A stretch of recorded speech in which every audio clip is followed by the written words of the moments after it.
ሰላም እንዴት ናቸው? አሬፌም 95.1 ሄዱ አድማጮቻችን ፉትቦል ካፌ ተጀምሯል። አላዛር አስክዶም ነው መስወር ቀለባቸው ከቴክኒሻናችን ሄኖክ ኃይሉ ጋር በመሆን እስከ 4 ሰዓት ድረስ አብናችሁ ቆይታ እናደርጋለን። ትናንትና ምሽት የተደረጉ የሻምፒየንስ ሊግ ጨዋታዎች አሉ፣ እሱን እናነሳለን። ፔዤ ከሊቨርፑል ጋር ያደረጉትን ጨዋታ ሊቨርፑል 1-0 በሆነ ውጤት አሸንፏል። ኤሊየት ነው ግቧን ማስቆጠር የቻለው፣ ግን ደግሞ ፍጹም ያልተመጣጠነ ጨዋታ ደግሞም ውጤቱ ጨዋታውን የማይገልጸው ሆኖ ተመዝግቧል። ትናንትና ይህንን ጉዳይ እናነሳለን። አሰልጣኝ ሉዊስ ኤንሪኬ በእርግጠኝነት በቀጣዩ ጨዋታ አሸንፈን ወደ ቀጣዩ ዙር እናልፋለን የሚል አስተያየት ሰጥቷል። በእርግጥ ትናንትና ምሽት ካሳዩት እንቅስቃሴ አንጻር ፔዤ የተሻለ እድል አለው ልንል እንችላለን። ምክንያቱም ሊቨርፑል ይህንን አቋም በሜዳው የሚደግመው ከሆነ ሁልጊዜም እግር ኳስ እንደዚህ ሊሆን አይችልም፣ ወይም ሁልጊዜም እንደዚህ አሊሰን ጥሩ ሊሆን አይችልም። ትናንትና ምሽት ይህንን ነው የተመለከት ነው፣ እናነሳዋለን ይህንን ጉዳይ። ከዛ ውጭ ግን የቤኔፊካና የባርሴሎናንም ጨዋታ እናነሳለን። ባርሳ 1-0 በሆነ ውጤት አሸንፏል። ለ70 ደቂቃ ግን በ10 ተጫዋቾች ነበር የተጫወተው። ይህንን ጉዳይ እናነሳዋለን። ራፊኒያ በምሽቱ ግብ ያስቆጠረው ተጫዋች ነው ለባርሴሎና። በተደጋጋሚ በዚህ ውድድር ዓመት እንደዚህ ሲያደርግ ነበረ። ባየር ሙኒክ ባየር ሌቨርኩሰንን 3-0 አሸንፏል። ፍጹም አልተጠበቀም ነበር፣ ወይም ደግሞ የጎሉ መጠን እንደዚህ ይሰፋል ተብሎ አልተጠበቀም ነበር። ነገር ግን ትናንትና ድል ማድረግ ችሏል። ይህንን ጉዳይ እናነሳለን።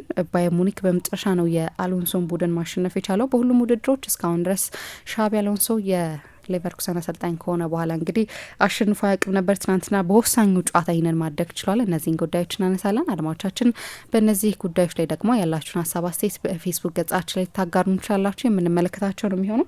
ከዛ ውጭ ግን የዩቲዩብ ቻናል አለን፣ ኢንኮን አላዛር አስክዶም ፉትቦል ካፌ ፌስቡክ ፔጅ ላይ፣ እንደዚሁም ደግሞ አላዛር አስክዶም ኦፊሻል የቴሌግራም ቻናላችን ላይ ማግኘት ችላላችሁ። ከዚህ በፊት የሰራናቸውን ፕሮግራሞች፣ ከዚህ በኋላ የምንሰራቸውን ፕሮግራሞች፣ እንዲሁም ደግሞ ለዩቲዩብ ብቻ ብለን የምንቀርጻቸውን ፕሮግራሞች ማድመጥ ከፈለጋችሁ የዩቲዩብ ቻናላችንን ላይክ፣ ሼር፣ ሰብስክራይብ ማድረግ ትችላላችሁ። አብራችሁን ስለምትቆዩ እጅግ ነው የምናመሰግነው። እንዴት አደርካኒስ? እግዚአብሔር ይመስገን። ምሳ በጣም ደህና ነኝ። እንደምን አደርሽ? አለን። በእነዚህ ጉዳዮች ነው ከአድማጮቻችን ጋር የምንቆየው። ትናንትና በጣም ጥሩ ጨዋታዎችን ተመለከትን። ትላንትና በጣም የሚያስገርም ምሽት ነበር ለቻምፒየንስ ሊግ። ለግብ ጠባቂዎች ማህበር ጥሩ ምሽት ነው። ለአሊሰን ቤከር እና ቮቼክ ቼዝኒ ሁለቱም ግብ ጠባቂዎች በአንድ ወቅት ሁለቱም በጋራ የሮማ ቁጥር 1ና ቁጥር 2 ግብ ጠባቂዎች ነበሩ። አሊሰን ራሱ ከጨዋታው በኋላ በእኔ የግብ ጠባቂነት ህይወት ምርጡ ምሽት ነው ብሏል። ላለፉት ዓመታት ከዓለም ምርጥ ግብ ጠባቂዎች መካከል አንዱ ነበር፣ ግን ይሄኛውን ምሽት የሚወዳደር ሌላ የለም ብሏል። 9 ሙከራዎችን አድኗል ለብቻው። በቻምፒየንስ ሊግ ታሪክ የሊቨርፑል ግብ ጠባቂ ሆኖ በአንድ ጨዋታ ይህንን ያህል ሙከራ ያዳነ ግብ ጠባቂ አልነበረም ከዚህ በፊት። ለቮቼክ ቼዝኒም ተመሳሳይ ነው። ቮቼክ ቼዝኒም ትላንትና ቅድም መግቢያሽ ላይ ምሳ እንዳነሳሹ ከፓው ኩባርሲ መልቀቅ በቀይ መውጣት በኋላ ባርሳ ከ21ኛው እስከ ጨዋታው መጨረሻ ድረስ በ10 ተጫዋች ነበር የተጫወተው። ጎሉን ራፊኛ አስቆጥሯል። ባለፈው በቻምፒየንስ ሊግ ሌላ በሁለቱ ቡድኖች መካከል በተደረገ ጨዋታ እንዳደረገው ሁሉ ማለት ነው። ነገር ግን ያለ ቮቼክ ቼዝኒ ባርሰሎና አያሸንፍም ነበር። 8 ሙከራዎች አድኗል። ቢያንስ 3ቱ አስደናቂ ሙከራዎች ናቸው። እንግዲህ የመጀመሪያ ሰሞን መሰለፍ በጀመረ አካባቢ ብዙ ትችት ነበር። ነገር ግን አሁን አሰልጣኙ ሃንዚ ፍሊክ ለምን ይህንን ፖላንዳዊ ግብ ጠባቂ ቀድሞውን የአርሰናልና የዩቬንቱስ ግብ ጠባቂ በመጀመሪያ አሰላለፍ እየመረጡት እንደሆነ አሳይቷል በስታዲዮ ዳሉዝ። ባየር ሚኒክ በመጨረሻ እንግዲህ የሻቢ አሎንሶ ባየር ሌቨርኩሰንን አሸንፏል። ግን ብዙ ስጦታዎች ነበሩ ከሌቨርኩሰን ተጫዋቾች በኩል። ማቲያ ኮቫር የሰራው ስህተት፣ የኖርዲ ምኩዌሌ በቀይ መውጣት፣ የኤድሞንድ ታፕሶባ ጥፋት፣ እነዚህ ሁሉ ተደምረው መጨረሻ ላይ እንግዲህ ባየር ሚኒክ ከ6 ጊዜ በኋላ በ3 የተለያዩ አሰልጣኞች በናግልስማን፣ በቱኸል፣ በራሱ በቬንሶን ኮምፓኒ ማሸነፍ አልቻለም ነበር። መጨረሻ ላይ ግን ሆኖለታል ማለት ነው። አስቀድሞ ፋይኖርድ በደኪፕ በኢንተር ሚላን 2-0 ተሸንፏል። ሌላ የተደረገ ጨዋታ ነው። የሮቢን ቫን ፐርሲ ቡድን ነው። አሁን ፋይኖርድ ቫን ፐርሲን ቀጥሯል። የቀድሞ የክለቡ ሌጀንድ ነበር። የዩኤፋ ካፕ አሸናፊ ነበር። ያው ብዙ ውዝግቦች ነበሩ የእሱ በኃላፊነት መሾም ላይ። ምክንያቱም የቀድሞ የእሱ ቡድን ምንም እንኳ በፍልስፍናው ትላንትና ስለ ፒተር ቦዥ እንዳልነው ኮምፕሮማይዝ ማያደርግ የማይደራደር አሰልጣኝ ቢሆንም ግን 9 ጎል ተቆጥሮበት ያውቃል በዚህ የውድድር ዘመንና ፋይኖርድ እሱን መቅጠሩ አነጋጋሪ ነበር። ግን ከባድ ጨዋታ ነው፣ ከኢንተር ጋር የተደረገ ጨዋታ ነው። መጨረሻ ላይ እንግዲህ ፋይኖርድ የመጀመሪያውን ጨዋታ ተሸንፏል።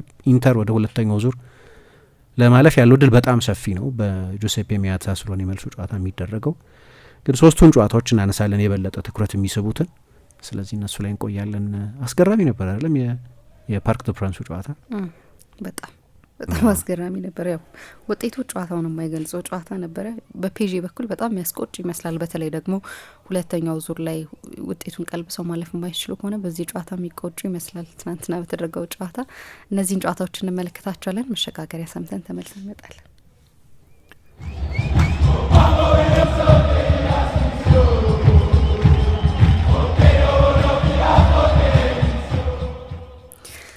ከፔዤና ከሊቨርፑል ጨዋታ እንጀምር። 1-0 አሸንፈዋል ሊቨርፑል። ይህንን ጉዳይ እንመልከት። በጨዋታ ብልጫ ፔዤ የሚወዳደር አልነበረም ከሊቨርፑል ጋር። ይህንን ጉዳይ እንመልከተው። በጣም ያስቆጭ ይመስላል። በተለይ ደግሞ ቀደም ሲል እንዳነሳ ነው ሁለተኛው ዙር ላይ የሚመዘገበው ውጤት እዚህ ጨዋታ ላይ የነበረው የተሳቱ ኳሶች፣ እንደዚሁም የአሊሰን የግብ ጠባቂው የማዳን ልቀቶች ትናንትና የታዩበት ነበር። ይህንን ጉዳይ እንደዚሁ እንመልከት።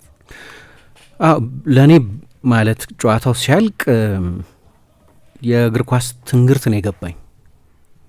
ፍትህ ነው ፍትህ አይደለም ሌላ ጉዳይ ነው፣ ግን የእግር ኳስን አስገራሚነት ነው የተረዳሁት። ጨዋታው ሲጠናቀቅ 0-0 ቢያልቅ እንኳ አሉ አሰልጣኝ አርነ ስሎት አቻ እንኳ ተለያይተን ቢሆን ኖሮ እድለኞች እንሆን ነበር።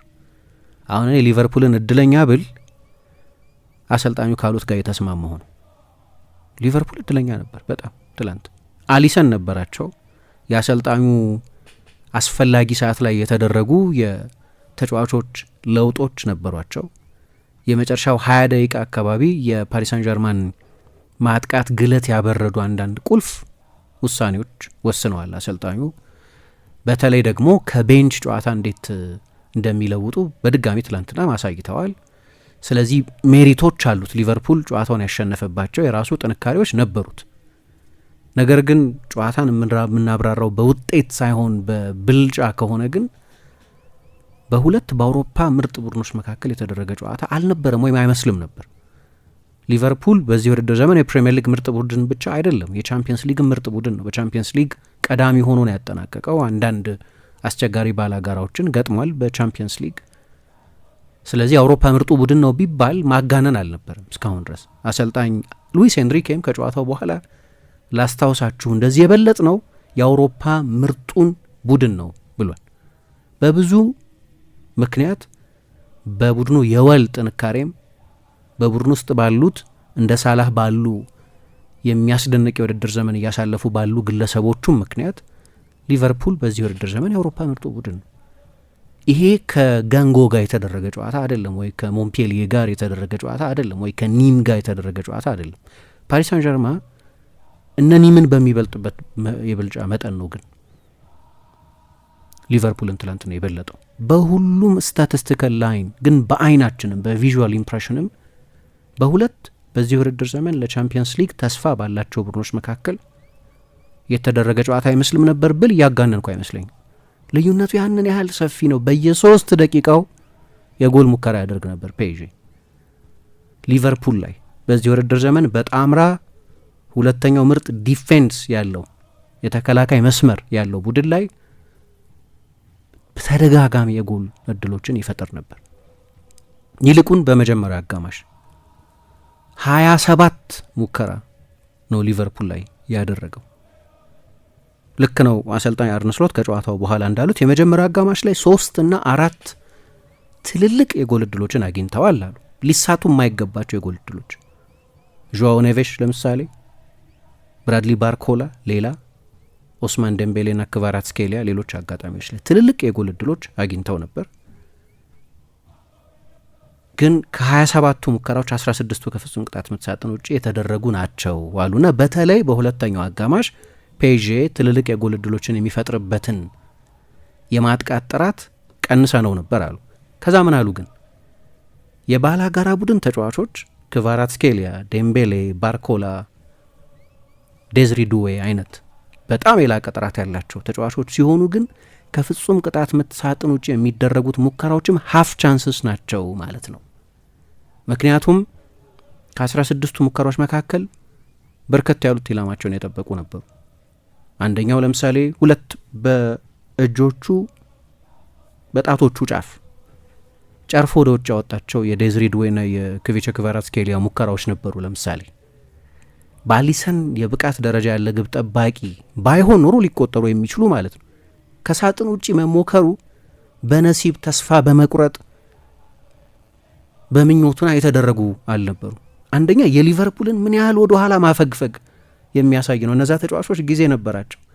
የፍጹም ቅጣት ምቱ ጠርዝ አካባቢ ሆኖ ነው እነዛን ሙከራዎች ያደርጉ የነበሩት። ስለዚህ እንደው ከ27ቱ ሙከራዎች 11ዱ ብቻ ናቸው ሳጥን ውስጥ የተደረጉት ቢባል ራሳቸው አሰልጣኝ አርነ ስሎት ለዚህ ጥሩ ማብራሪያ ሰጥተዋል። የፔዤ ተጫዋቾች ባለፈው የውድድር ዘመን በ5 የአውሮፓ ሊጎች በርካታ ጎሎችን ከሳጥን ውጪ በማስቆጠር ቀዳሚ ነበሩ። በውድድር ዘመኑ በሙሉ አሰልጣኙ ከሳጥን ውጪ እንዲመቱ ያበረታታል። ብዙ አሰልጣኞች ይህንን አያደርጉም፣ ምክንያቱም ከብዙ ሙከራ አንድ ጊዜ ነው ከፍጹም ቅጣት ምት ሳጥን ውጪ የሚቆጠሩ። ግን የእነዚህ ተጫዋቾች ቴክኒካዊ ጥራት የላቀ መሆኑን ስለሚያውቅ የነ ቪቺኛን፣ የነ አምና ምባፔን፣ የዴምቤሌን የሌሎቹንም ተጫዋቾች ያበረታታቸዋል ከሳጥን ውጪ እንዲሞክሩ። ስለዚህ ቢደረግም በእቅድ የተደረገ ነው። 10 ኢላማቸውን የጠበቁ ሙከራዎች ናቸው። ከነዚህ መካከል ቢያንስ 2 ጎል በትንሹ 2 ጎል ማስቆጠር ነበረበት ሊቨርፑል። አርነ ስሎት ብዙ ጊዜ እኛ ሚዲያ ላይ ምናምን አንደርላይን ነምበር ምናምን እንላለን። ከግርድፍ ከቶፕ ላይን ስታቲስቲክሶች ባሻገር ኤክስጂ፣ ኤክስፔክተድ ፍሬት፣ ኤክስፔክተድ ጎልስ እንደዚህ ምናልባት ሰዎች የበለጠ የስታቲስቲክስ ተጠናውትሮ ሊመስላቸው ይችላል። ግን እሳቸው ምን አሉ? እኔ አልገረመኝም፣ ብልጫው በዚህ መጠን ይሆናል ብዬ ባልጠብቅም፣ ግን የመጀመሪያዎቹ ጨዋታዎቻቸውን ከነማ ጋር ነው ያደረጉት። ከሲቲ ጋር ተጫውተዋል፣ ከአርሰናል ጋር ተጫውተዋል፣ ከባየር ሚኒክ ጋር ተጫውተዋል፣ ከአትሌቲኮ ማድሪድ ጋር ተጫውተዋል። 8 ጨዋታ ሲያደርጉ 4ቱ ቢያንስ ከነዚህ ቡድኖች ጋር የተደረጉ ናቸው። ሌሎቹን ብንተው እንኳ እና ምን አሉ አርነ ስሎት ከጨዋታው በኋላ 10 ምናምንኛ መሆናቸውን አትመልከቱ፣ ምክንያቱም ከነዚህ ቡድኖች ጋር ተጫውተው the best underlying statistics ያላቸው ናቸው አሉ። በኤክስጂ በምን ማለት ነው እንግዲህ አንደርላይንግ ስታቲስቲክስ የሚባሉ እሱን አሁን ቶፕ ላይን ስታቲስቲክስ የሚባሉት ትላንትና ያልነው አይነት 27 ሙከራ 71% የኳስ ቁጥጥር 10 ኢላማውን የጠበቀ የሚባሉት ናቸው። ሌሎች ግን የጨዋታ መጠንን በበለጠ ንጽረት የሚያሳዩ ስታቲስቲክሶች ደግሞ አሉ። እሳቸው የሚሏቸው እንደ ኤክስጂ፣ እንደ ኤክስፔክትድ ጎልስ ፕሪቨንትድ፣ ኤክስፔክትድ ፍሬት እንደዚህ የሚባሉ ወይም ፒፒዲኤ፣ ሌሎችም እነዚህን ጠቅሰው የአውሮፓ ምርጡ ቡድን ነው ፔዤ፣ እሱን ነው ዛሬ ማታ ያሳየው አሉ። ትላንትና ከጨዋታው መጀመር በፊት ስለ ፔዤ ስናነሳ ነበር፣ እንዴት አስደናቂ ቡድን አሰልጣኙ እንደገነባ። ከጎል በስተቀር አንድ ቡድን ሊያደርግ የሚችለውን ሁሉንም ነገር ቢያንስ ለ85 ደቂቃ አድርገዋል። ይህንን የሊቨርፑልን የማጥቃት ጃገራንት 2 ብቻ ሙከራ በ90 ደቂቃ ውስጥ እንዲያደርግ አድርገውታል። ሃርቪ ኤሊየት ያንን ጎል ሲያስቆጥር የሊቨርፑል ኤክስጂ 0.00 ነው የነበሩ። ምንም አደጋ የሚባል ነገር አልፈጠረም ሊቨርፑል በጨዋታው ላይ። ከዛ መጨረሻ ላይ ሊቨርፑል አሸነፈ። አሁን እንዲህ ሲሆን ለማብራራት ያስቸግራል። ያቺ 0.27 ኤክስጂ በሃርቪ ኤሊየት ጎል ምክንያት የተመዘገበች ነች። ከ30% 29% የኳስ ቁጥጥር መጠን የነበረው ከሲቲ ጨዋታ ጋር በጥቂቱ ይመሳሰላል አሉ። ሲቲን ባለፈው ያሸነፉበት የፕሪሚየር ሊግ ጨዋታ በኳስ ሞኖፖሊ በኩል፣ በአደገኝነት ግን ሁሉንም የ1-1 ፍልሚያዎች ያሸንፉ ነበር። በቀኝና በግራ በኩል የነበሩት የፔዤ የክንፍ ተጫዋቾች ያው ቶሎ ቦታ ስለሚለዋወጡ ኃይለኛ የፖሴሽን ሮቴሽን አለው። የሚና መቀየር አለ በሶስቱ ተጫዋቾች መካከል በባርኮላ በዴምቤሌ እና በክቫራትስኬሊያ በኩል። አንዱ ጥያቄ የነበረው ድዌይን ነው ክቫራትስኬሊያን የሚያሰልፉት የሚለው ነበር። ከዚህ በፊት በሊቨርፑል ሊፈለግ የነበረው ክቫራትስኬሊያን የመጀመሪያ አሰላለፍ ውስጥ አካተው ነው የጀመሩት። ግን ዴምቤሌ ከሮበርትሰን ጋር፣ ባርኮላ ከትሬንት ጋር ወይም ክቫራትስኬሊያ ወደ መስመር በሚወጣባቸው አጋጣሚዎች በሙሉ እያንዳንዱን የ1v1 ግንኙነቶች የ1-1 ግንኙነቶች የፔዤ ተጫዋቾች ያሸነፉ ነበር። በቀላሉ ነበር የሊቨርፑል ባላጋራዎቻቸውን ትሬንትንና ሮበርትሰንን የሚያልፏቸው። አንዱ ቦታ ላይ እንዲያውም ድራማ ያወዳደቅ ወድቋል አንዲ ሮበርትሰን። ሊቨርፑል በሁለቱ የመስመር ተከላካይ ስፍራ ላይ ለውጥ ማድረጉ አይቀርም እየተባለ ያለው አንድም ትሬንት ሊለቅ ስለሚችል አስገዳጅ ስለሆነ፣ ሁለትም ግን አንዲ ሮበርትሰን በዚህ ውድድር ዘመን ከትሬንት ያልተናነሰ የአንድ ለአንድ የመከላከል ድክመቱ ታስተውሏል በዚህ ዓመት። ትላንትናም በድጋሚ እንደዛ ነው የሆኑ። ይሄ ጨዋታ በተለይ ክንፍ ላይ በሚኖሩ ብልጫዎች የሚመሰረት ነው። ሁለቱም ቡድኖች ደህና አማካዮች አሏቸው፣ ጥያቄ የለውም። ግን የበለጠ በመስመር ላይ ያሉትን ፍልሚያዎች የሚያሸንፈው ቡድን ጨዋታው ዶሚኔት የማድረግ እድሉ ሰፊ ነበር። ከእነዚህ አሁን ከጠቀስኳቸው የክንፍ የማጥቃት ተጫዋቾች ባሻገር ግን በግራና በቀኝ በኩልም ምናልባት በአውሮፓ ምርጡ የቀኝና የግራ የማጥቃት ፉልባኮች አሉት ሉዊስ ኤንሪኬ፣ ኑኖ ሜንዴሽና አሽራፍ ሀኪሚ። ስለዚህ በተደጋጋሚ ከባላጋራ ቡድን የመስመር ተጫዋቾቻቸው ጋር የነበሩትን የአንድ ለአንድ ፍልሚያዎች ሁሉ እንደ ዋዛ ነበር ያሸንፉ የነበሩት። ግን ደግሞ የጎል እድል ይፈጠር ነበር። አሁን ጨዋታው ሲያበቃ ፔዤ 0 ሊቨርፑል 1 ከምል ፔዤ 0 አሊሰን ቤከር 1 ብል ይቀለኛል። ምክንያቱም የአንድ ግብ ጠባቂን አልሸነፍ ባይነት ያየንበት ነው። እንዲያውም ጄሚ ካራገር ምን ሲል ነበር? መጨረሻ ላይ ሊቨርፑል ሆኖለት የውድድር ዘመኑ ሲያበቃ ቻምፒየንስ ሊግ ካሸነፈ 2019 ቻምፒየንስ ሊግ ሲያሸንፍ ሊቨርፑል አንድ የማይረሳ ሙከራ ካልተሳሳትኩ ከአርካዲ ዥሚሊክ አድኖ ነበር። ናፖሊ ከሊቨርፑል አንፊልድ ላይ ይደረግ ነበር ያ ጨዋታ። ልክ እንደ ትላንትናው የሙከራዎች ማዳን ኤግዚቢሽን አልነበር። ነገር ግን ሊቨርፑል ያንን ጨዋታ ቢሸነፍ ኖሮ ከቻምፒየንስ ሊግ ይወጣ ነበር፣ ይሰናበት ነበር። አንፊልድ ላይ ቢሸነፍ ኖሮ 1-1 ከፖላንዳዊው የናፖሊ ያኔ አንቸሎቲ ይመስሉኛል አሰልጣኝ የነበሩት ተገናኘና በጣቱ የሚደንቅ ሙከራ አዳነ። ሊቨርፑል ያንን ጨዋታ አሸነፈና አለፈ።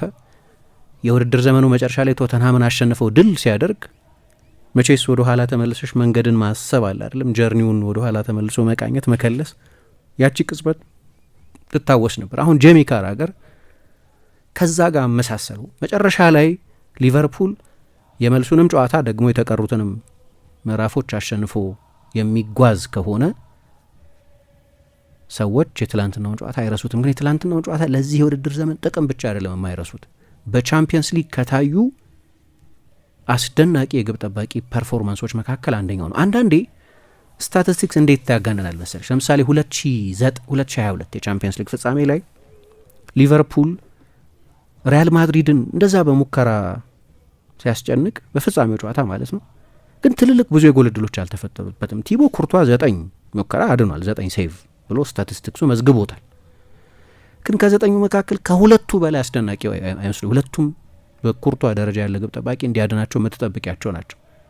የትላንትናዎቹ ግን በርከት የሚሉት የላቀ ግብ ጠባቂ መሆኑን የሚጠይቁ ናቸው። ሊቨርፑል ከአሊሰን ቤከር በኋላ ስላለው ጊዜ ማሰብ ጀምሯል። እንደሚታወቀው ጆርዲ ማማርዳሽቪሊ የሚባለውን የክቫራትስኬሪያ ሀገር ልጅ የሆነውን ግብ ጠባቂ ከቫሌንሲያ ያመጣል። አስፈርሞት በውሰት ነው እዛ የሰጠው። ግን ማማርዳሽቪሊ ትላንትና አሊሰን ባሳየው ብቃት የሊቨርፑል የመጀመሪያ ተመራጭ ግብ ጠባቂ ሊሆን አይችልም። በዚህ ውድድር ዘመን በአብዛኛው ድንቅ ነበር ከጉዳቱም ከተመለሰ በኋላ። ግን ትላንት ራሱ እንዳለው የእግር ኳስ ሕይወቱ ምርጡ ፐርፎርማንስ ነበር። አሊሰን ከዚህ በፊት ብዙ ሙከራ ያዳ ነው 8 ነበር በቻምፒየንስ ሊግ። ሚኞሌ 8 አድኗል ከዚህ በፊት ለሊቨርፑል እየተጫወተ እና ሬና ፔፔ ሬና 8 አድኗል። 9 ግን ያዳነ ግብ ጠባቂ አልነበርም እና የተወሰኑት ስፔሻል ናቸው። ከሁለት በላይ ጎል ቢያንስ ይሄ በኤክስጂ ለእኔ እንደውም ኮንሰርቫቲቭ ኤስቲሜሽን ነው። ከሁለት በላይ ጎል ማስቆጠር ይችል ነበር ፔጅ። የተሳቱትን ኳሶች አይጨምርም። ይሄ ደግሞ እሱ ያዳናቸውን ብቻ የሚያካትት ነው። ስለዚህ የእሱ ነበር። ይሄ ደግሞ አልበቃ ብሎ መጨረሻ ላይ ጎል ሲያስቆጥሩ የእሱ ኳስ ነው እኮ ከረጅም ኳስ ሄዶ ኑኔዝ ከማርኪኞስ ጋር የነበረውን ፍልም ያሸነፈ ኳሱን ተቆጣጠረና ብዙ የሚተች ተጫዋች ነው። ግን እንዲህ አይነት ሊቨርፑልን ያዳነባቸው ቅጽበቶችም አሉት። ራሱ ኑኔዝም ቢሆን አርቬሌት ነው ጎሉን ያስቆጠረው። አሽራፍ ሀኪሚና ማርኪኞስ መከላከላቸው ሊተች ይችላል። ግን ኑኔዝ ያንን ድንቅ ኳስ ሰጠው። ግን መነሻው የነበረው አሊሰን ይሄንን ሁሉ ሙከራ ማዳኑ እንዳለ ሆኖ ከዚያ በኋላ ደግሞ እንዲህ አይነት ሌሎችም ጨዋታዎች ላይ አድርጓል። እንዲህ አይነት ረጅም ኳስ ለማጥቃት ተጫዋቾች ሰጥቶ ጎሎች ይቆጠሩ አይተን እናውቃለን። አሊሰን 2021 የውድድር ዘመን ለሊቨርፑል አስቸጋሪ በነበረበት ጊዜ ከዌስት ብሮሚች አልቢዮን ጋር ይመስለኛል ካልተሳሳትኩ በመጨረሻ ደቂቃ በጭንቅላቱ ጎል አስቆጥሮ ሊቨርፑልን በዛ ዓመት ለቻምፒየንስ ሊግ ያበቃ 3 ነጥብ አስገኝቷል። ያ 3 ነጥብ በሊቨርፑል የቻምፒየንስ ሊግ መሳተፍና አለመሳተፍ መሀል ትልቅ ልዩነት ነበር። እንዲህ አይነት ብዙ ቅጽበቶች ነበሩት። ግን ትላንትና የነዛ ሁሉ የበላይ የሆነ ብቃት ነው ያሳየው።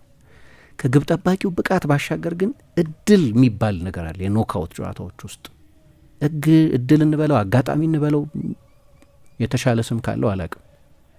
ግን ትላንት ለምሳሌ ከጨዋታ ውጪ ነው። ግን ክቫራትስኬሊያ ድንቅ ጎል አስቆጥሮ ነበር በግራ እግሩ። ተረከዙ ከጨዋታ ውጪ ሆነ። ተረከዙ ነው ከጨዋታ ውጪ ሆነ። የምናወራው ስለ ኢንች ስለ ሚሊሜትር ነው ማለት። ቪአር አለ። ጎል እኮ ጸድቆ ነበር በኋላ በቪአር ግን የእሱ ተረከዝ ከጨዋታ ውጪ ነው ተብሎ ጎሉ ተሻረ። አሁን እንግዲህ አዲሱ የኦፍሳይድ ሕግ የሚጸድቅ ከሆነ በተከላካዩና በአስቆጣሪው መሀል ዴይላይት መኖር አለበት። ሙሉ ለሙሉ አካሉ ከጨዋታ ውጪ መሆን አለበት። እንደዛ ካልሆነ በስተቀር አሁን ተረከዙ ገባ፣ አፍንጫው ገባ በሚል ጎል መሻር የለበትም የሚል ፕሮፖዛል አለ። እንግዲህ የቬንገር ሎ የሚባለው ማለት ነው። የሚጸድቅ ከሆነ አሁን ሙከራ ይደረጋል ተብሏል። እንዲህ አይነቶቹ ጎሎች ይጸድቃሉ ከዚህ በኋላ።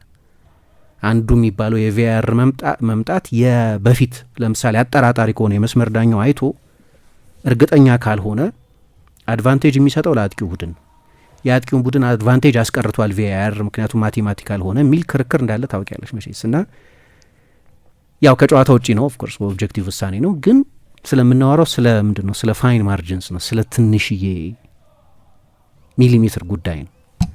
በዚሁ አጋጣሚ በመጀመሪያ አጋማሽ ሌላ ምድለኝነት ይጠይቃቸው ነበር። አብዛኞቹ ሰዎች ከየታኬት ሲናገሩ አይቻለው፣ ሌሎችም ሰዎች አስተያየት ሲሰጡበት አይቻለው።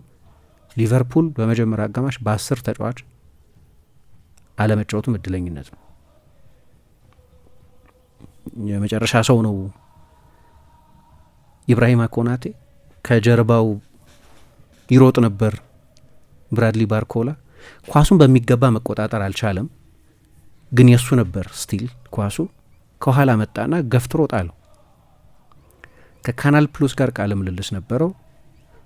ቫር ስራውን ሰርቷል አለ። የሚያሰጥ ባይሆን ነው አርቢትሩ ሜዳ ውስጥ ያሳለፉት ውሳኔ ያልተቀለበሰው። ዳቪዴ ማሳ የሚባሉ ጣሊያናዊ አርቢትር ነበሩ ጨዋታውን የዳኙት። የእሳቸው ሜዳ ውስጥ የተወሰነ ውሳኔ አልተቀለበሰም። ዘለግ ያለ የቪአር ቼክ ነበር፣ ግን ውሳኔ አልተቀለበሰም። በእኔ አስተያየት ቀይ ካርድ ነው እሱ። አሁን እሱ ምን አለ? እኔ ምንም አላረኩትም በትከሻዬ፣ ከዛ እጄን ዘረጋዋል። ችግሩ እሱ ነው፣ እጁ መዘርጋቱ ነው ችግሩ የነበረው። እጁን ዘርግቶ ገፋው ልጁን። እየሮጠ የነበረው ነው፣ ኳሱ የሱ ነው። የመጨረሻ ሰው ነው። የፍጹም ቅጣት ምት አይደል፣ የፍጹም ቅጣት ምት ነው የሚሉ ሰዎች አሉ። ግን ጥፋቱ ምንድን ኢኒሻል ኮንታክት የሚሉት ከፍጹም ቅጣት ምት ሳጥን ውጪ ስለሆነ የተፈጸመው የፍጹም ቅጣት ምት ሳይሆን የመጨረሻ ሰው ስለሆነ የቅጣት ምትና ቀይ ካርድ ግን የሚያሰጥ ይመስለኛል። እድለኝነት ይጠይቅ ነበር ይሄ። አሰልጣኝ ሉዊስ ኤንሪኬ እንደምታውቂው በአርቢትሮች ውሳኔ ላይ በብዙ ነገሮች ስሜታዊ ቢሆንም የአርቢትሮች ውሳኔን በተመለከተ ግን አስተያየት መስጠት አይወድም። ከልማድ ከታሪኬ ታውቁታላችሁ። አሁን ስለ ዳኝነት ውሳኔ አትጠይቁኝ አለ። ምናልባት በፈረንሳይ እግር ኳስ ውስጥም በቅርብ ጊዜ ባለው ውዝግብ ምክንያት ሜዳ ውስጥም ተጫዋቾቹ የተጋነነ ተቃውሞ አላሰሙም። ከዚህ ጨዋታ መጀመር በፊት ፓውሎ ፎንሴካ የሊዮኑ አሰልጣኝ ጀረሚ ስቲና የሚባሉትን አርቢትር መሰለኝ ቤኖዋ ሚሊዮን ከሁለቱ አንዱ እርግጠኛ አይደለሁም፣ ቀይ ካርድ ሄደው ሲያሳዩት ከአርቢትሩ ጋር ተጋፈጠና አሁን ለ9 ወር ነው የተቀጣው። ትላንት ከጨዋታው በፊት ይሄ ተሰምቷል። በቅርብ ጊዜም የቪአር ጉዳይ ሸፍጥ ያለበት ነው፣ ንቅዘት ያለበት ነው ምናምን ሲሉ ፓውሎ ሎንጎሪያ የማርሴው ፕሬዚደንት 15 ጨዋታ ነው የተቀጡት። ይህንን ስለሚያውቁም ሊሆን ይችላል የፔዤ ተጫዋቾች ቁጥብ ነበሩ። የስፖርት ዳይሬክተራቸው ግን እንደዛ አልነበሩ። ሉዊስ ካምፖስ ከጨዋታው በኋላ የፈረንሳይ ብዙሀን መገናኛዎች ጨዋታውን ብሮድካስት ያደረጉ ብዙሀን መገናኛዎች እንዳሳዩን አርቢትሮቹን እየተከተሉ ወደ መልበሻ ክፍላቸው ድረስ እንዴት ይህንን ውሳኔ ሳታስተላልፉ ቀራችሁ እያሉ ሲያንባርቁ ይታዩ ነበር። ያደርጋሉ ደግሞ ሰውየው ብዙ ጊዜ ስሜታዊ ናቸው በጣም። አሁን ይሄ ወሳኝ ቅጽበት ነው፣ ወሳኝ ዲቴይል ነው። አሰልጣኝ አርነ ስሎትም ስለዚህ ጉዳይ አስተያየት ሰጥተዋል። የአርቢትሩን ውሳኔ ትክክል ነው ብዬ አምናለሁ፣ ግን እድለኞች ነበርን በዚህም ውሳኔ። ትልቅ ውሳኔ ነው፣ ጨዋታውን እና የጨዋታውን ተፈጥሮ ሊቀይሩ የሚችል ውሳኔ ነበራሉ። ዞሮ ሊቨርፑል 11 ለ11ም ሆነ 10 ለ11 የፔዤ ብልጫ በእንደዚህ አይነት የቻምፒየንስ ሊግ የውድድር ደረጃ ደግሞ በዚህ አመት ተነጻጻሪ ብቃት እያሳየዋል። ይልቁን ሊቨርፑል የአውሮፓ ምርጥ ቡድን እየተባለ እንዲህ አይነት ብልጫ መታየታችን የሚያስገርም ነው። ጨዋታው ላላየ ሰው ስኮሩን ሸፍኝበትና ውጤቱን ማን እንዳሸነፈ ሳያይ 27 ሙከራ ለ2 27 ሙከራ ለ2 10 ኢላማውን የጠበቀ ሙከራ ለ1 71% ለ29% ፖሴሽን ብለሽ ብታሳዩና ማን ያሸነፈ ይመስልሃል ብቲ ሁሉም ሰው ያው ቁጥሮች የሚያደሉለትን ቡድን ነው የሚገምተው። ከግምት ውጪ የሆነ ጨዋታ ነው። ከዚህ በፊት በቻምፒየንስ ሊግ ታሪክ አንድ ቡድን ጎል ሳያስቆጥር ይሄንን ያህል የጎል ሙከራ አድርጎ የተሸነፈው 2021 ሼሪፍ ቲራስፖል ከሚባል ቡድን ጋር ሪያል ማድሪድ በተጫወተ ጊዜ ነው። ግን ሼሪፍ ቲራስፖል ነው ያኛው፣ ሊቨርፑል አይደለም። ለዛ ነው የጨዋታው የብልጫ መጠን በጣም አስገራሚ የነበር። ስለዚህ በሁሉም መንገድ ትላንትና ያነሳ ነው እንዴት አይነት ቫይብራንት ቡድን እንደሰራ ሉዊስ ኤንሪኬ የሚያሳይ እንዴት አስደናቂ ቡድን እንደሰራ የሚያሳይ ነው። ግን ይሄ የመጀመሪያው አይደለም። ከአትሌቲኮ ማድሪድ ጋር በነበረው ጨዋታ ያው መቼስ እግር ኳስ መጨረሻ ላይ ድል ያደረገውን ወግና ነው የምታስታውሰው። ብዙ ጊዜ ሁሌ እንደዛ አይደለም። ሁሌ በዚህ ማስተያየት አልስማማ። ጥሩ መጫወት የሚያስፈልገው ለዚህ ነው። ሰዎች ታሪክ ያሸነፈውን የሚያስታውሰው ይላል። ሆላንድ አላሸነፈም 74 የዓለም ዋንጫ፣ ብራዚል 82 የዓለም ዋንጫን አላሸነፈም። ሩብ ፍጻሜ ላይ ነው የወጣው። ማንም ሰው ከ94 የብራዚል የዓለም ዋንጫ ካሸነፈው ቡድን ይልቅ ያንን የቴሌ ሳንታናን የነ ሶክራትስን የነ ዚኮን ቡድን የበለጠ ያስታውሳል። እንዲህ የሚባል ነገር የለም። ከካፔሎ ሚላን የሳኪን ሚላን ያስታውሳል። የካፔሎ ሚላን የበለጠ አሸንፏል። ቅርቡም ጊዜ የካፔሎ ሚላን ሁል ጊዜ እንደዛ አይደለም። ሰው እንደዛ ይልጃ እንደምንም ተጫዋት ብቻ ያሸነፈው ነው የሚያስታውሰው ይላል። ይህን ጌሙን ሊያስታውሰዋለሁ። ለምሳሌ ይህንን ብልጫ አረሰውም። በቃ ሰው ደግሞ መሰል ሚሞሪ ያለው ያረሰውም ለምሳሌ ምክንያቱም ማተር የሚያደርገው ውጤቱ ብቻ ነው ብዬ አላስብም። ሰው በቃ የሆነን ውድቀትና ስኬት በአሸነፈው ቡድን ሊዳኙ ይችላል። እንደዛ አይደለም፣ ሁሌ እንደዛ አይደለም። እንደዛ የሚሆንበት ጊዜ አለ። ግን ለምሳሌ አሁን ያንን የአትሌቲኮ ማድሪዱን ጨዋታ አረሰውም። ዮዋኪን ኮሪያ ማነው አንሄል ኮሪያ መጨረሻ ላይ ጎል አስቆጠረን። አትሌቲኮ ማድሪድ ፓርክ ደ ፕራንስ ላይ ሄዶ ልክ እንደዚሁ እንደ ትላንትናው ሲቀጠቀጥ አምሽቶ 2-1 አሸንፎ ግን ሄደ። 20 ምናምን ሙከራ ነው ማይጠረመስ የተከላካይ መስመር አለው የሚባል የአትሌቲኮ ማድሪድ ላይ ያደረገው ፔዤ ልክ እንዳሁኑ በስሎ ያላለቀ ቡድን ነው። ደግሞ ልክ እንዳሁኑ ተሰርቶ ያላለቀ ቡድን ነው። የወደፊቱን ቡድን ነው። ልጆች ናቸው እንዳለ ከማርኪኞስ በስተቀር የተቀሩ ተጫዋቾች በሙሉ ወጣቶች ናቸው። ሁሉም ከ24 ዓመት ከምናምን በታች እና ዴምቤሌ 27 ዓመት እሱም ያን ያህል በእድሜ የገፋ አይደለም። የወደፊቱን ቡድን ነው ፔዤ እና ትላንት ሊቨርፑል እንዲህ አይነት ዴታ መመዝገብ ከጀመረበት ጊዜ ጀምሮ በቻምፒየንስ ሊግ ጨዋታ ተደርጎበት የማያውቅ የሙከራ መጠን ተደርጎበታል።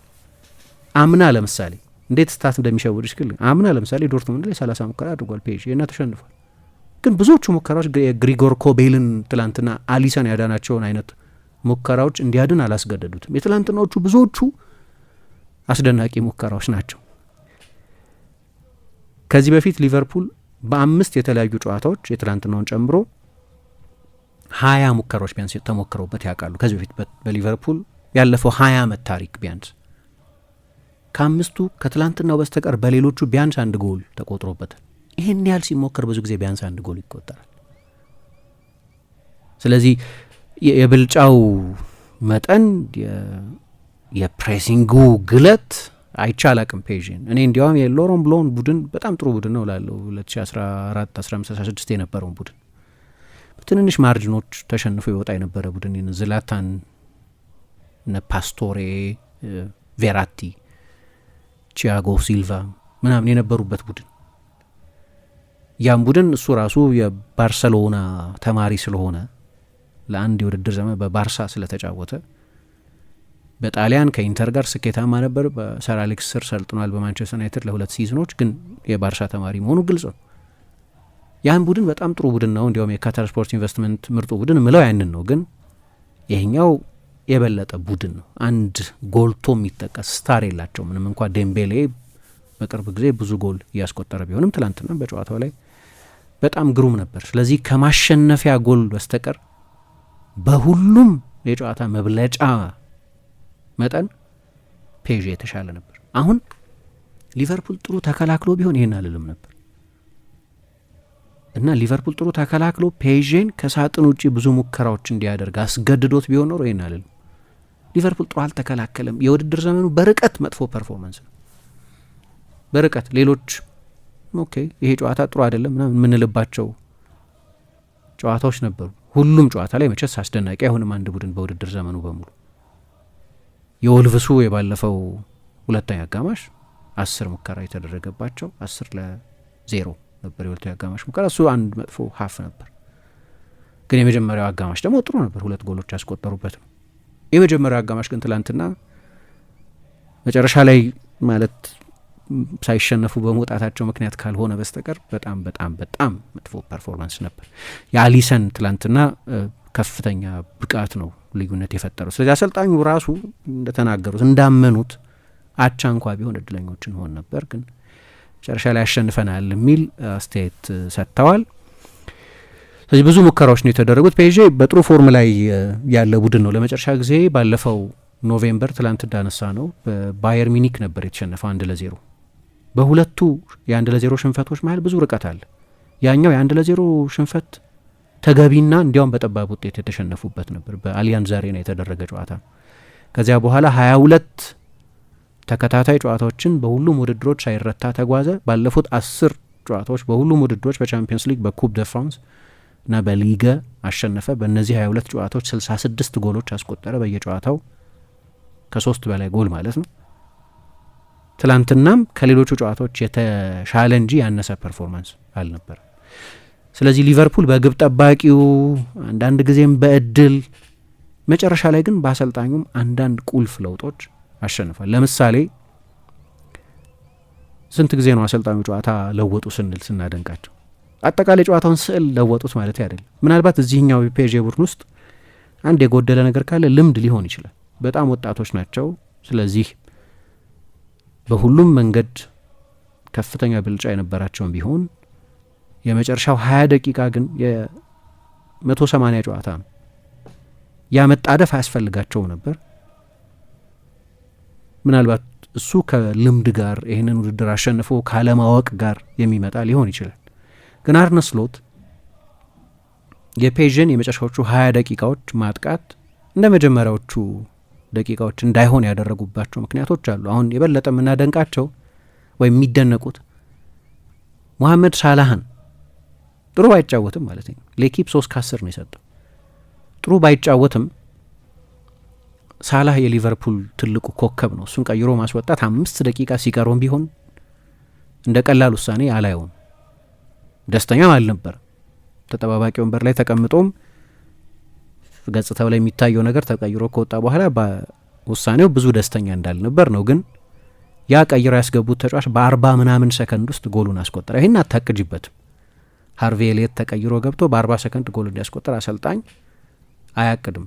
እንደዛ ካቀደ ስለ እግር ኳስ አይደለም የምናወራው ማለት ነው። ስለ ሌላ ልዕለሰብ ክህሎት ነው የምናወራው። ግን ከዛ በፊት ያደረጓቸው ለውጦች ነበሩ። አሁን እሳቸው ሁለተኛው አጋማሽ ላይ ምን ተለወጠ ተብለው ሲጠየቁ ሉቾ የበለጠ ወደ ኋላ እንዲመለስ አደረግን የሚል ነው። ምክንያቱም በግራ በኩል በፍጹም ሮበርትሰን መቋቋም አልቻለም። በመሀልም ላይ ቪቺኛና ዦአው ኔቬስ የሊቨርፑል አቻዎቻቸው ላይ ከፍተኛ ብልጫ ነበራቸው። የኳስ ቁጥጥርም የሜዳ ስፍራም መስመር አልፈው የሚሄዱ በርካታ ኳሶች በማቀበልም በሁሉም ደግሞ ወደ ኋላ ይመለሳል ክቪቻ ክቫራትስኬሊያ። ስለዚህ ትሪያንጉሌት ያደርጋሉ። የ3 ማዕዘን ቅብብሎች በተደጋጋሚ ይሰራሉ። ይህንን መቆጣጠር አልቻሉም። ሶቦዝ ላይም እንደ ሌላው ጊዜ ሁሉ ሲሮጥ ሲደክም ቢውልም የስራ መታተን ችግር የሞቲቬሽን ችግር ሳይሆን በቃ የከፍተኛ የመበለጥ ጉዳይ ነው የነበረው። ግን አሰልጣኙ አማካይ ክፍሉ ላይ ኤነርጂ ጨምረዋል። በኋላ ዋታሮ ኤንዶን ቀይረው አስገብተውታል። ቅድም የጠቀስኩት የወልቭስ ጨዋታ ላይ የወልቭስ ከ45ኛው እስከ 70ኛው ደቂቃ ድረስ የነበረ የማጥቃት ኃይልን ያለዘቡት ከዋታሮ ኤንዶ ተቀይሮ መግባት በኋላ ነው።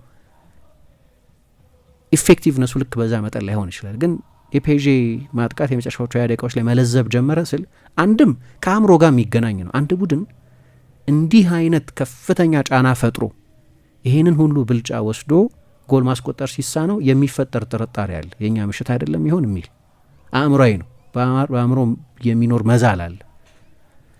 ስለዚህ ምናልባት ዳውት ማድረግ መጀመር ሊሆን ይችላል። ስለዚህ ይሄ በቀጥታ ከተጫዋቾቹ የማሰብ ፕሮሰስ ጋር የሚገናኝ ነው።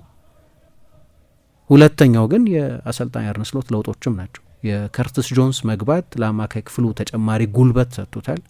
የዋታሮ ኤንዶ መግባትም ሊቨርፑል ካሉት አማካዮች ሁሉ የበለጠ ዲፌንሲቭ ማይንድድ አማካይ የሆነ ዋታሮ ኤንዶ ነው። ስለዚህ ተጨማሪ ጥንካሬ ሰጥቷል። በኋላ ደግሞ ቀይሮ ያስገቧቸው ሁለቱ ተጫዋቾች ኑኔዝን ሲያስገቡ ዦታን ያስወጡት፣ ሃርቬ ኤሌትን ሲያስገቡ ሳላህን ያስወጡት፣ እነዚህ ተቀይረው የገቡት ተጫዋቾች ናቸው ደግሞ የመጨረሻውን ጎል የተቀባበሉት። ስለዚህ በመከላከሉ በኩል ሊቨርፑል ጊዜው እየሄደ እየገፋ በነበረ ጊዜ ሶሊድ ሲሆን የእነዚህ ለውጦች መግባት አስፈላጊ ነበር። ግን ደግሞ የማሸነፊያዋን ውድ ጎል ሲያስቆጥር ደግሞ ተቀይሮ የገቡት ተጫዋቾች ናቸው። ስለዚህ የአሰልጣኙ ታክቲካዊ አእምሮ የጌም ፊሊንግ አስደናቂ ነው። ለኪፕ 7/10 ነው የሰጣቸው። ከአሊሰን በስተቀር ከሳቸው የበለጠ ይህን ያህል ማርክ ያገኘ የሊቨርፑል አባል የለም፣ ተጫዋች የለም። ስለዚህ በጣም አስደናቂ ብልጫ ነበረው። እንግዲህ መጨረሻ ላይ በዚህ መንገድ ተጠናቋል። እኔ ማለት 4-0 ቢሆን ከዛ ብልጫ በኋላ ፍትሐዊ አይደለም የሚሉ አይመስለኝም የሊቨርፑል ደጋፊዎች። አንዳንድ ጊዜ እግር ኳስ እንዴት እንግዳ ነገር መሰለሽ። እኔ ብዙ ጊዜ ከአንቺ ጋርም ስናወራ እኔ ሀይ ስኮሪንግ 7-0 8-0 ምናምን የሚያልቁ ጨዋታዎችን በተመለከተ የራሴ ጥርጣሬ ያለኝ፣ ለተሸናፊው ቡድን የሚያዋርድ እንደሆነ አውቃለሁ። ሂሚሊየቲንግ ነው።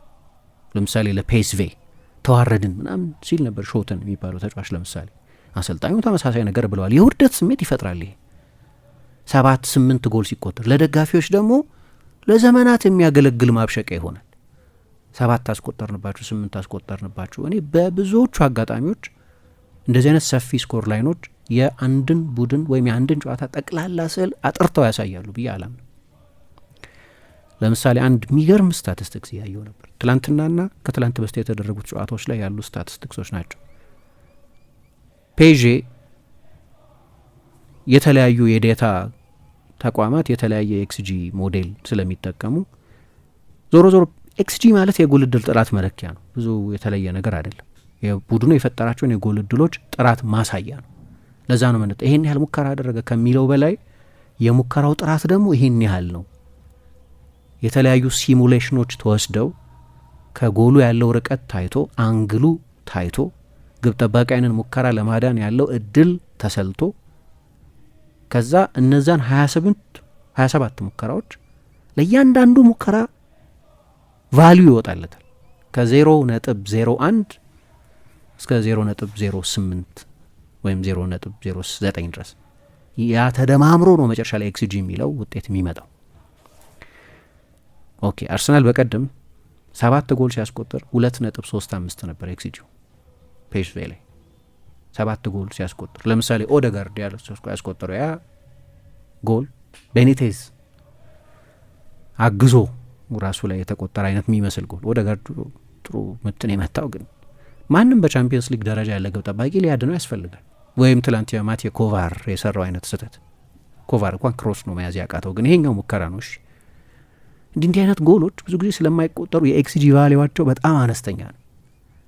ስለዚህ 2.35 ኤክስጂ ነበረው 7 ጎል ያስቆጠረው። ግን ፔዤ 2.58 ኤክስጂ ነበረው፣ አንድም ጎል አላስቆጠረም። አርሰናል 7 ጎል ካስቆጠረበት ጨዋታ የበለጠ ፔዤ ትላንትና ጎል ያላስቆጠረበት ጨዋታ የበለጡ ትልልቅ የጎል እድሎች በፓርክ ደ ፕራንስ የተፈጠሩበት ነበር ማለት ነው። አሁን ይሄ ለፐርስፔክቲቭ ይጠቅመናል። ምን ያህል በርካታ የጎል እድሎችን እና ጥራት ያላቸው በርካታ የጎል እድሎችን እንደፈጠረ የሚያሳይ ነው። በሰፊ ውጤት አልቆ ቢሆን ኖሮ የሊቨርፑል ደጋፊዎች ከዚህ በፊት እንደ ባርሰሎናው ትልቅ ካምባክ አንፊልድ ላይ ማድረግ አለብን ብለው ይሉ ይሆናል እንጂ ይህን ያህል መሸነፋችን የጨዋታውን ብልጫ አይገልጸውም ሊሉ አይችሉም። ግን ወርልድ ክላስ ግብ ጠባቂ ያላቸው አስደናቂ ግብ ጠባቂ፣ ትላንት የተለየ ብቃት ላይ የነበረ ግብ ጠባቂ። የመልሱ ጨዋታ እንደዚያ አይሆንም፣ እሱ የታወቀ ነው። አንፊልድ ላይ እንደዚያ አይሆንም። አንደኛ አንፊልድ ነው፣ ሁለተኛ ይሄ አይደገምም፣ በየጊዜው ሊደገም ይችል አይደለም። ሊቨርፑል ከዚህ በጣም የተሻለ ቡድን እንደሆነ አይተናል አመቱን ሙሉ። ትላንትና ፔዤ ሊቨርፑል ላይ ያደረገውን ሊቨርፑል በዚህ ውድድር ዘመን ሌሎች በርካታ ቡድኖች ላይ አድርጎታል። በርካታ ቡድኖች ላይ ቶተናም ላይ አድርጎታል፣ ማንቸስተር ዩናይትድ ላይ አድርጎታል፣ ማንቸስተር ሲቲ ላይ አድርጎታል፣ ሪያል ማድሪድ ላይ አድርጎታል። ትልልቆቹን ቡድኖች እንዲህ አድርጓቸው ያውቃል። ሊቨርፑል ከዚህ በጣም የተሻለ ቡድን እንደሆነ እናውቃለን። ትላንትና 30% ብቃታቸውን አላሳዩም አብዛኞቹ ተጫዋቾች፣ በግልም ደግሞ ቡድኑ እንደ ጋራም ከዚህ በጣም የተሻለ እንደሆነ እናውቃለን። እሱን አንፊልድ እናያለን ማክሰኞ ላይ። ይሄ አይደገምም ጭራሽ። አሰልጣኝ ሉዊስ ኤንሪኬ የሚያለው ምንድነው? የመጀመሪያውን ጨዋታ ተሸንፈናል፣ ናቲንግ ቱ ሉዝ፣ የምናጣው ነገር የለም። ስለዚህ አንፊልድ ላይ በጀብድ ለመጫወት እንሞክራለን። ምንም የምናጣው ነገር የለም። ምክንያቱም አሁን ፕሬሸሩ በሙሉ ሊቨርፑል ላይ ነው፣ ሊወድቅ አይችልም። ኢትስ ዜር ቱ ሉዝ። በቃ ፔዤ አሁን ሁሉም ትልቅ አድቫንቴጅ ለሊቨ አንፊልድ ላይ ሄዶ እንደዚህ ዶሚኔት ማድረግ በጣም አስቸጋሪ እንደሆነ ያውቁታል። እና ሊቨርፑል እንደሚሻሻል የታወቀ ነው። ይሄ አይደገምም። በየሳምንቱ ሊቨርፑልን እንደዚህ ልትበልጭ አትችም፣ አይሆንም። ያውቁታል፣ ዋን ኦፍ እንደሆነ ያውቁታል። ግን መጨረሻ ላይ እንግዲህ በእነዚህ ምክንያቶች ሊቨርፑል ወደ ሁለተኛ ወደ ሩብ ፍጻሜ ለማለፍ ብቻ ሳይሆን ወደ ግማሽ ፍጻሜ ለማለፍም በጣም የተመቸ ነው አሁን። ምክንያቱም ቀጥሎ ደግሞ ከዶርትሙንድ ከሊል ጋር መሰለኝ ነው ከማን ጋር እንደሚገናኝ እርግጠኛ አይደለሁም ከማን ጋር እንደሚገናኝ፣ ግን ብዙ ርቀት ሊሄድ ይችላል። ትላንትና ነበር ትልቁ ፈተና። ያንን ፈተና አልፈውታል። አንዳንዶቹ በድል፣ አንዳንዶቹ በአስደናቂ ግብ ጠባቂ፣ አንዳንዶቹ በፔዤ ሙከራዎች የማባከን ድክመት፣ አንዳንዶቹ በአሰልጣኞቹ ጊዜያቸውን የጠበቁ የአሰልጣኙን የጨዋታ መገንዘብ ችሎታ የለኩ ለውጦች አድርገዋል። ስለዚህ ፔዤ በዚህ መንገድ ተሸንፏል። ግን ኤክስፕሌን ለማድረግ ለማብራራት ግን በጣም ያስቸግራል። ቢያንስ ለ85 ደቂቃ አንድ ቡድን ነው ሜዳ ውስጥ የነበረው። ኮናቴም እድለኛ ነው። ሰሞኑን ከፔዤ ጋር ስሙ ይነሳ ነበር። ወደ ፔዤ ሊዘዋወር ይችላል እንደዚህ ምናምን ሲባል ነበር። ግን ወደ ፔዤ ቢዘዋወር ይህንን ተጫዋች ማምጣት አለብን የሚል መገፋፋት የበለጠ የሚያሳድር አይነት ነው እና የሚያስደንቅ ጨዋታ ነበር። እንግዲህ መጨረሻ ላይ ሊቨርፑል ትልቅ አድቫንቴጅ ነው ወደ ሁለተኛው ዙር ወደ ሩብ ፍጻሜው ለማለፍ ትልቅ እድል አለው። ግን በፍጹም ጨዋታውን አያብራራውም። ይሄንን የሊቨርፑል ደጋፊዎችም የሚስማሙበት ይመስለኛል፣ አሰልጣኙም ስለተስማሙበት።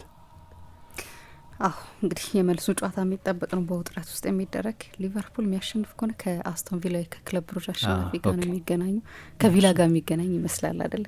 ፔዤም ሆነ ሊቨርፑል የሚያልፉት። እሱም ቢሆን በወረቀት ደረጃ በጣም ጠንካራ ጨዋታ ይመስላል። ግን ሊቨርፑል አድቫንቴጅ አለው ማለት በፕሪሚየር ሊግ 10ኛ ነው። አስቶን ቪላ ሪያል ማድሪድን ከሚገጥም፣ ባርሰሎናን ከሚገጥም፣ ኢንተርን ከሚገጥም፣ ሌሎችን ቡድኖች ከሚያገኝ ቪላ የፕሪሚየር ሊግ አስቸጋሪ ቡድን ቢሆንም እና አሰልጣኙ በአውሮፓ ውድድሮች ላይ ጥሩ ሪከርድ ያላቸውን ቢሆን ኡናይ ኤሜሪ ሊቨርፑል ከአስቶን ቪላ ገምቼ ብትባይ ለሊቨርፑል አብላጫ ከፍ ያለ ግምት መስጠታችን አይቀርም። ስለዚህ የትላንትናው የአሊሰን ጀግንነታዊ የግብ ጠባቂነት ምሽት መጨረሻ ላይ ካሸነፉ ጄሚ ካራገር እንዳለው ነው የምናስታውሰው ጨዋታ ይሆናል። ግን ከአመታትም በኋላ የምናስታውሰው የግብ ጠባቂ ፐርፎርማንስ ነው። አይ ቲንክ በሊቨርፑል ግብ ጠባቂ ብቻ ሳይሆን በቻምፒየንስ ሊግ ካየናቸው የማይረሱ የትልልቅ ጨዋታ የግብ ጠባቂነት ፐርፎርማንሶች መካከል አንደኛው ዳቪድ ደሄያ 2017 ላይ ከአርሰናል ጋር በተደረገ ጨዋታ በፕሪሚየር ሊግ ሬከርድ አለው። 14 ሙከራ ነበር ያለ 33 ሙከራ ነበር አርሰናል ያደረገው እና አትረሹም እንደዛ ከሆነ በኋላ ከ7 ዓመት አንደኛ ሪከርድ ላይ ያለ 7-8 ዓመት ሆኖታል። ይሄኛው ልክ እንደዛ ነው። ከማይረሳ የግብ ጠባቂነት ወይም ቲም ሃዋርድ የትኛው የዓለም ዋንጫ ላይ ነው? 2014 የዓለም ዋንጫ ላይ ነው ተሻሻለ መሰለኝ ያለፈው የዓለም ዋንጫ ላይ እንጂ በአንድ ጨዋታ ብዙ ሙከራ የማዳን ሬከርድ ነበር ቲም ሃዋርድ አሁን ተንታኝ ነው፣ የቀድሞ የረጅም ጊዜ ኤቨርተን ግን ከዛ በፊት የማንቸስተር ዩናይትድ ግብ ጠባቂ ነበር። ከነዛ ፐርፎርማንሶች መካከል ከማይረሱ ፐርፎርማንሶች መካከል አንደኛው ነው እና ራሱም አለ እኮ የእኔ የእግር ኳስ ህይወቴ ምርጡ ምሽት ነው አለ። ስለዚህ አሊሰን 1 ፔዤ 0 ነው የምለው እኔ እና ሃርቪ ኤሊየት አግዞት። የተወሰኑ ደግሞ የአድማጮቻችንን አስተያየት እንቀበል። ናታን ሳሙኤል በማታው ጨዋታ ሉዊስ ኤንሪኬና ፔዤ እንደ ገብስ ፈትገውናል፣ ቆልተውናልም። እኔ ሉዊስ ኤንሪኬ ሁሌም የምወደው ምርጥ አሰልጣኝ ነው። በተረፈ ለእውነተኛዎቹ የፔዤ ደጋፊዎች ልላቸው የሚችለው እኔም ሊያውም በሻምፒየንስ ሊግ ፋይናል ከእንደዚህ አይነት ብልጫ ጋር በነጭ ለባሹ 1-0 ተሸንፌ ያውቃለሁ ና ህመሙ ይገባኛል ነው። በመጨረሻ ግን ከኔ ቡድን ላመሰግናቸው የምችለው አሊሰን የእኛ ጀግና የህይወት ዘመኑ ምርጥ አቋም አሳይቶናል። ከርሰስ ጆንስም ተቀይሮ ከገባ በኋላ ለቡድናችን የሰጠው መረጋጋት በተወሰነ መልኩ የኳስ ቁጥጥር ምስጋናይም ከፍተኛ ነው። ሌሎቹ ቨርጅልና አርኖልድም ደህና ነበሩ። ተቀይረው ከገቡት ኑኔዝ፣ ኤሊየት ጭምር መልካም ቀን ብሎናል። ዞላማን ዩናይትድ ስሎት እድለኛ ነው የሄደው ለመከላከል ቢሆንም በትክክል ሜዳ ላይ ተግብረውታል ለማለት ይቸግራሉ። ለዚህም አሊሰን ያወጣውን የኳስ ማየት በቂ ነው። በረኛ እንደ ቡድን ተሸክሞ መውጣቱ እጅግ አስደናቂ ነው። አንፊልድ ላይ ግን በዚህ መንገድ ከተጫወቱ አስቸጋሪ ይመስለኛል ብሎናል። ይህን ኢትዮጵያ ሊቨርፑል እርግጥ ነው ማታው ሊቨርፑል ከክሎፕ ፕሬስ የምናውቀው ጨዋታ ብቻ ሳይሆን ከስሎትም ያላየነው አይነት ብልጫ ተወስዶበታል። ምስጋና ለአሊሰንና ለስሎት ሰፊ የማሰቢያ ጊዜና መሀሉን የበለጠ ባላንስ የማድረጊያ ጊዜ አግኝቷል። ያ ደግሞ በደንብ ተጠቅሞበት ወጥቷል። ይህ አይነቱ ጨዋታ የተማርነው ግን ከማድሪድ ይመስለኛል ብሎናል። ወሰን ማንደፍሮ ሁሌ የማድሪድ አይነት ነው። ግን ይሄ በጣም ጥሩ ማነጻጸሪያ ነው። ምክንያቱም ሪያል ማድሪድ ዲዘርቭ የሚያደርግ ሳይመስለን አሰልጣኞቹ ራሳቸው ዚዳን እኮ አልቆ ሰፈር ስናደርግ ብዙ ጊዜ የራሞስ የመጨረሻ ደቂቃ ሸርተቴ፣ የኩርቷ ወይም የኬለር ናቫስ አስደናቂ ሌቭሉ በዚህ ደረጃ ላይ ሆን ብዙ ጨዋታዎች አስታውሳለሁ። በባላጋራ ቡድን እንዲህ ተቀጥቅጦ ሪያል ማድሪድ መጨረሻ ላይ ግን እኔ አንድ የሚመስለኝ ምን መሰለሽ፣ የአውሮፓ ውድድር የማሸነፍ ታሪክ የሚጠቅመው ለዚህ ነው። ዩ ዊል ስቴይ ኢን ዘ ጌም፣ አልቋል ብለሽ አትቀበይም። ይሄን እነዚህ ተጫዋቾች አሊሰን፣ ቫንዳይክ፣ ሳላህ፣ ትሬንት፣ ሮበርትሰን ያንን የባርሰሎናን ከምባክ ኖረውታል። ያንን 4-0 ጨዋታ ላይ ተሳትፈዋል እነዚህ ልጆች። የሊቨርፑል ሜንታሊቲ ይሄ ነው፣ የሪያል ማድሪድ ሜንታሊቲም ይሄ ነው።